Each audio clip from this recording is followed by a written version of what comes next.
তারপরে ভাই তোমার সবর নাই কেন, বোন তোমার সবর নাই কেন? এখন কোম্পানি থেকে তোমার গাড়ি লাগবে, তোমার ফ্ল্যাট লাগবে, বিদেশে যাইতে হইলে তোমার টিকিট লাগবে, স্পন্সর লাগবে, তোমার ছেলের বিদেশে টাকা মাসে মাসে এখান থেকে যোগান দেওয়া লাগবে, এবং সেইটা দিবে একটা মেডিসিন কোম্পানি। দেখবেন যে বিভিন্ন প্রেসক্রিপশনের ছবি উঠায় যে ওই সাহেবকে তো এত ফেসিলিটি দিয়েছি, দেখি উনি প্রেসক্রিপশনে আমাদেরকে কি ফেসিলিটিটা দিল, আমাদের কোম্পানির ঔষধটা লেখলো কিনা। এটা যে কত বড় করাপশন, এটা হায়াত মৌতের একটা ব্যবসা। সেই জায়গায় এই ধরনের অন্যায় অবিচার করা হচ্ছে মানুষের উপরে। মিরপুরের সদস্যবৃন্দ, মঞ্চে বসা সম্মানিত নেতৃবৃন্দ এবং সাংবাদিক বন্ধুগণ, আমি ধারণা করছি এখানে আজকে অন্য কোনো শুভাকাঙ্ক্ষীরা নাই, যদি থাকেন তারাও। আল্লাহ তাবারক ওয়া তাআলার শুকরিয়া আদায় করি যে এই দুপুরটা অন্তত আল্লাহ তাআলা আমার পেশার সাথেই সম্পৃক্ত। যে ঘরের সদস্য আপনারা, সে ঘরের সদস্য আমিও। এরকম একটা পরিবেশে আমার সম্মানিত ভাই এবং বন্ধুদের সাথে আল্লাহ আমাকে সামিল হওয়ার তৌফিক দিয়েছেন, আলহামদুলিল্লাহ। বাংলাদেশ আমাদের প্রিয় জন্মভূমি। আমরা বাংলাদেশ জাতিরাষ্ট্রের নাগরিক। ছোট্ট জমিন, বিপুল সংখ্যক জনসম্পদ। আমি কখনো জনসংখ্যা বলি না। আল্লাহ তাআলা মানব জাতিকে সম্পদ হিসাবে পয়দা করেছেন, সংখ্যা হিসাবে নয়। সুতরাং আল্লাহ তাআলা বিপুল জনসম্পদ আমাদেরকে দান করেছেন। সত্যিকার অর্থে একজন মানব সন্তানকে যদি সম্পদে পরিণত করতে হয়, তাহলে দুইটা জিনিস তার লাগবেই। নাম্বার 1 হচ্ছে তার সুস্বাস্থ্য বা সুচিকিৎসা। নাম্বার 2 তার সুশিক্ষা। কুড়ে ঘরে থাকুক, অসুবিধা নাই।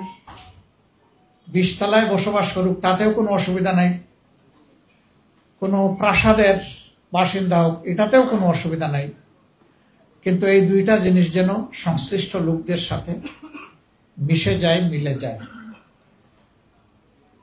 সুস্বাস্থ্য ছাড়া একজন মানুষ জীবনে উঠে দাঁড়াতে পারে না। রাসূল করিম সাল্লাল্লাহু আলাইহি সাল্লামের সহিহ হাদিস, আল্লাহ তাআলার কাছে দুর্বল মুমিনের চাইতে শক্তিশালী মুমিন অনেক প্রিয়।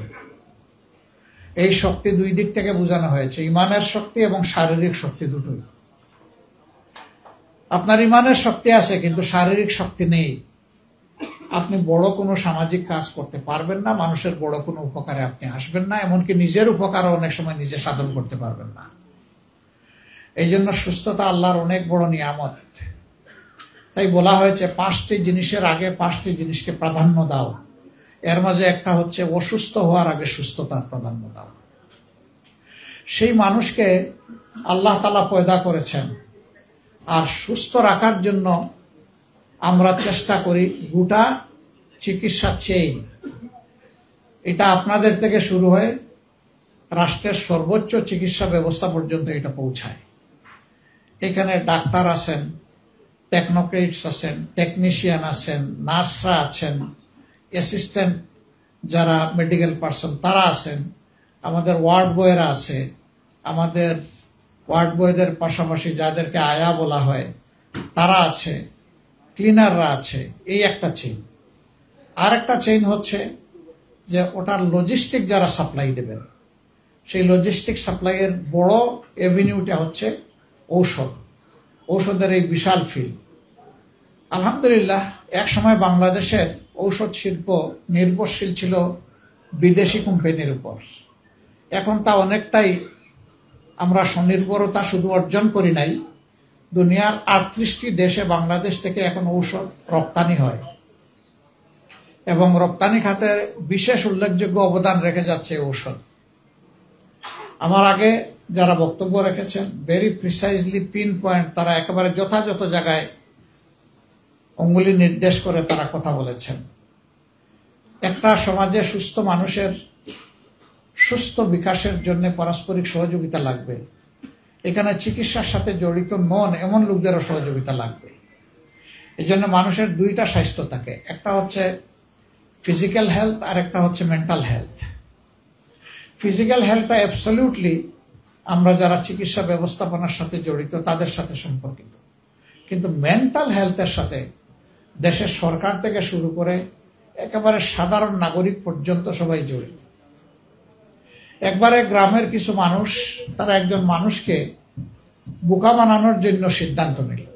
তারা বসে বলল 10-12 জন যে ওর সাথে দেখাইলে বলবা যে তোমার শরীরটা এত দুর্বল লাগতেছে, মুখটা এত মলিন, কপালে এত ভাঁজ, তোমাকে তো আগে এরকম দেখিনি।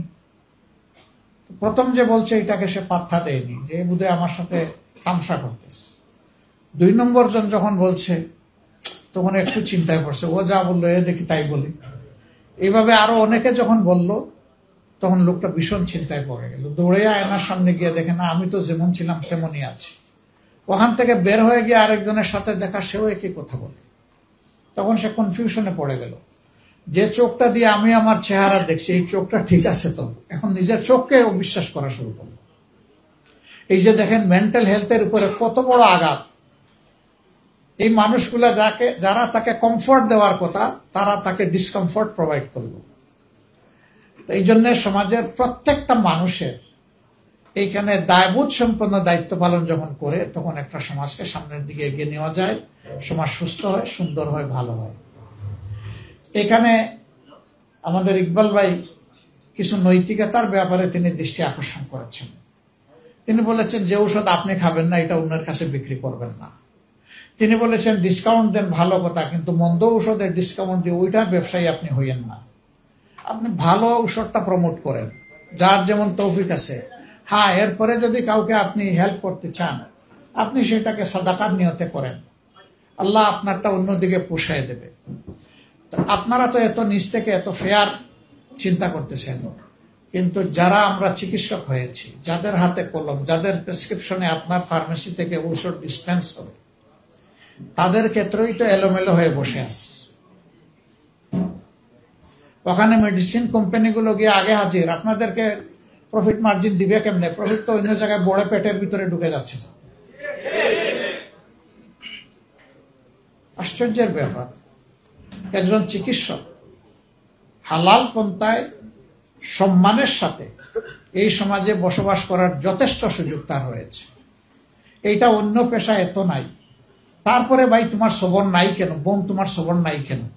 এখন কোম্পানি থেকে তোমার গাড়ি লাগবে, তোমার ফ্ল্যাট লাগবে, বিদেশে যাইতে হইলে তোমার টিকিট লাগবে, স্পন্সর লাগবে, তোমার ছেলের বিদেশে টাকা মাসে মাসে এখান থেকে যোগান দেওয়া লাগবে, এবং সেইটা দিবে একটা মেডিসিন কোম্পানি।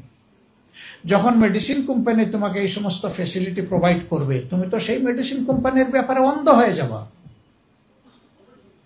তখন ওর ভালো মন্দ সব কিছু তুমি এইভাবেই তার ফেভারে করতে থাকবা। এমনকি যারা আপনারা ব্যবসা করেন তারা এর সাক্ষী। বিভিন্ন কোম্পানির সেলস রিপ্রেজেন্টেটিভ যারা, তারা আসে, দেখবেন যে বিভিন্ন প্রেসক্রিপশনের ছবি উঠায়, যে ওই সাহেবকে তো এত ফেসিলিটি দিয়েছি, দেখি উনি প্রেসক্রিপশনে আমাদেরকে কি ফেসিলিটিটা দিল, আমাদের কোম্পানির ঔষধটা লেখলো কিনা। এটা যে কত বড় করাপশন, এটা হায়াত মৌতের একটা ব্যবসা। সেই জায়গায় এই ধরনের অন্যায় অবিচার করা হচ্ছে মানুষের উপরে। সাধারণ মানুষ কিন্তু এগুলো বুঝে না। সাধারণ মানুষ বড় ডাক্তার দেখে একটা ফেইথ রেখে তার কাছে চলে গেছে। আমাদের দেশে সাধারণ অসুখ নিয়েও কোথাও কোথাও গেলে স্পেসিফিক ইনভেস্টিগেশনের কথা না লিখে অনেকগুলা জুড়ে দেওয়া হয়, কারণ ওই ডায়াগনস্টিক সেন্টারগুলো আবার ওনাদের সাথে বেনিফিটের পার্টনারশিপ করে, নট ইনভেস্টমেন্ট পার্টনারশিপ। ওনাদের ইনভেস্টমেন্ট অর্থটুকু যে ওনার একটা পরিচিতি আছে, উনি একজন চিকিৎসক, উনি কোনো একটা পদে চেয়ারে বসে আছেন, এইটাই তার ইনভেস্টমেন্ট। এখন তিনি ওখান থেকে হয় পার্সেন্টেজ পাবেন, না হয় এই ধরনের কমিশন পাবেন, একটা কিছু তিনি বুক করবেন। আমি যতটুকু হালাল, আপনার ছেলে মেয়ে নাতি নাতনি তাদের জন্য আপনি সেই জিম্মাদারি নিয়ে আদালতে আখেরাতে আল্লাহর দরবারে হাজিরা দিবেন যে এদের জন্য আপনি জনগণকে ধোঁকা দিয়েছেন, জনগণকে শোষণ করেছেন, জনগণের সম্পদ আপনি লুণ্ঠন করেছেন, আপনি একজন ধোঁকাবাজ, একজন শোষক এবং আপনি একজন লুণ্ঠনকারী। হাসরের দিনে এইটাই হবে আপনার পরিচয়। তখন আপনার স্ত্রী, পুত্র, কন্যা, নাতি, নাতনি কেউ গিয়ে আপনার হয়ে দাঁড়ায় বলবে না, হে আল্লাহ তার শাস্তি দিও না, কারণ সে আমাদের জন্য এগুলা করেছে। একজনও এটা বলবে না। ফামান ইয়ামাল মিসকালা যাররাতিন খাইরান ইয়ারা ওয়া মান ইয়ামাল মিসকালা যাররাতিন শাররান ইয়ারা। অল্প পরিমাণও যদি কেউ ধোঁকা দিয়ে, কষ্ট দিয়ে, ক্ষতি করে দুনিয়া থেকে বিদায় নেয়, আল্লাহ বলছেন যে তার ফল তাকে অবশ্যই ভোগ করতে হবে। আবার এর আগে আল্লাহ বলেছেন না, সে যদি ক্ষুদ্রাতি ক্ষুদ্র পরিমাণ কোনো নেকামল, ভালো আমল, কল্যাণের কাজ করে, অবশ্যই আমি আল্লাহ খুশি হয়ে তার হাতে তার উপহার তুলে দেব। আল্লাহ দুইটাই দিয়েছেন, সুসংবাদও দিয়েছেন, আবার আল্লাহ ওয়ার্নিংও দিয়েছেন। এই কথাগুলার যত চর্চা হবে আমাদের নিজেদের ব্রেইনে, তত বেশি আমরা পার্সোনালি লাভবান হব। এর দ্বারা অন্যরা সমাজও লাভবান হবে। এইভাবে ভালো কথার এবং ভালো আমলের চাষ একটা সমাজে যত বেশি হবে, তত বেশি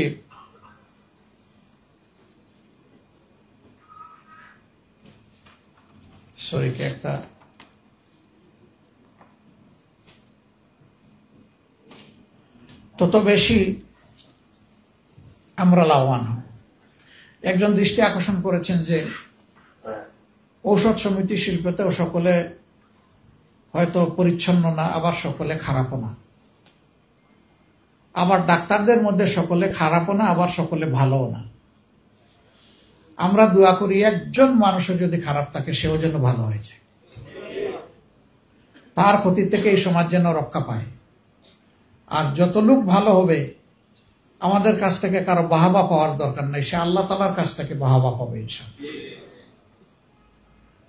এইভাবে একটা দরদি সমাজ আমরা সবাই মিলে করতে পারবো ইনশাআল্লাহ। এখন কথা হলো, ডাক্তাররা কি আলাদা কোনো জগতে বাস করেন? কেমিস্ট এন্ড ড্রাগিস্ট যারা, তারা কি আলাদা কোনো জগতে বাস করেন? না, একই বাংলাদেশে আমরা বাস করি।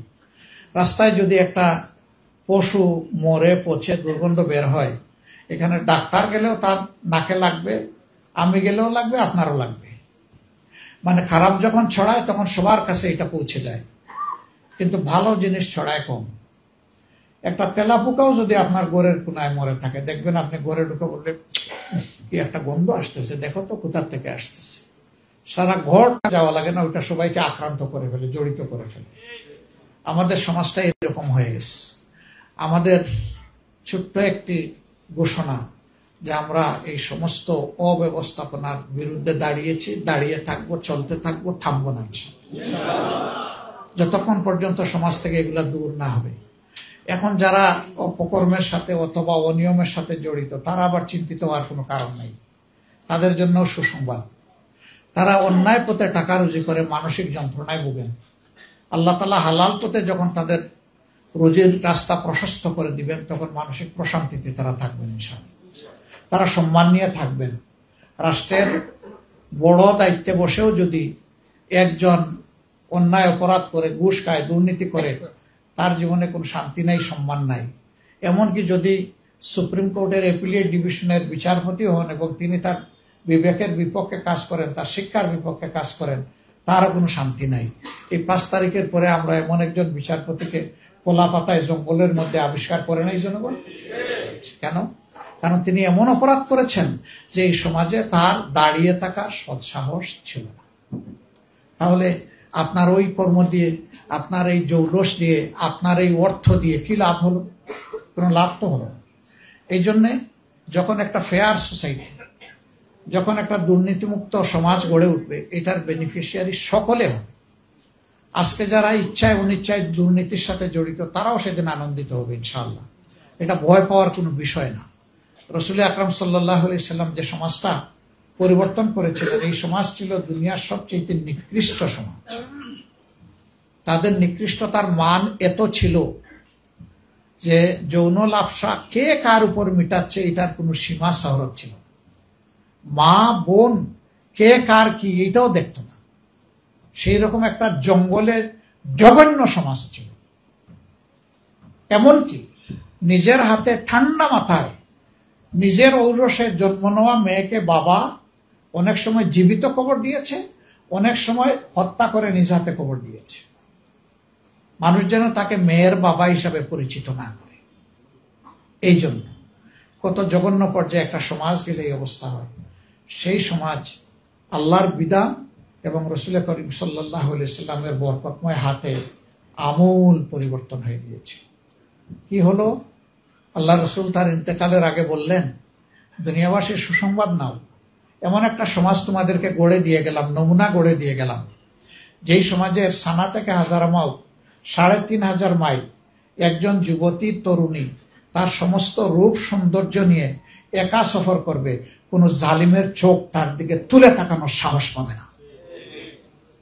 এবং ওই যুবতীটাও আল্লাহ ছাড়া আর কাউকে ভয় করবে না। এইভাবে সে নিঃসন্দেহে নিঃসংকোচে সে রাস্তা অতিক্রম করবে, সফর কমপ্লিট করবে ইনশাআল্লাহ। যেখানে মেয়েকে বাঁচতেই দেওয়া হতো না, তার কোনো বাঁচারই অধিকার ছিল না, সেখানে কোথায় নিয়ে তাদেরকে তোলা হয়েছে। মায়ের জাতিকে কি সীমাহীন সম্মান দেওয়া হয়েছে। একজন সাহাবী এক যুদ্ধে শরীক হওয়ার জন্য তিনি প্রস্তুতি নিয়ে এসেছেন। আল্লাহ রসুলের কাছে এসে কেঁদে কেঁদে বলছেন, হে আল্লাহ রসুল, আমি বড় কঠিন পরীক্ষায়, আমি আজকের যুদ্ধে আপনার সঙ্গী হতে চাই, কিন্তু আমার মা বাবা দুজনই বৃদ্ধ, সেবা করার মতো আমার ঘরে আমি ছাড়া আর তাদের কেউ নেই। আমার মন এখন যুদ্ধের ময়দানের দিকে দৌড়াচ্ছে, আর মা বাবার কথা যখন চিন্তা করি আমার মনটা ছোট হয়ে আসে। আমার জন্য আপনি দোয়া করে দেন, আমি যেন আপনার সাথে যেতে পারি, থাকতে পারি। রাসূল করিম সাল্লাল্লাহু আলাইহি সাল্লাম তার তলোয়ারটা হাতে নিয়ে চুমু দিলেন, দিয়ে আবার হাতে ফিরিয়ে দিয়ে বললেন, তোমার জিহাদ কমপ্লিট, তুমি ব্যাক টু দা হোম, তোমার ঘরে চলে যাও। আমি এবং আমার সফর সঙ্গীরা, যুদ্ধের সাথীরা, যুদ্ধ শেষ করে ঘরে ফিরে আসা পর্যন্ত আল্লাহ তাআলা যত নেক আমলের সওয়াব আমাদেরকে দিবেন, আল্লাহ মেহেরবানি করে তোমাকেও সেটা দিবেন। আল্লাহর পক্ষ থেকে তোমাকে এই সুসংবাদ শুনাই দিলাম, যাও।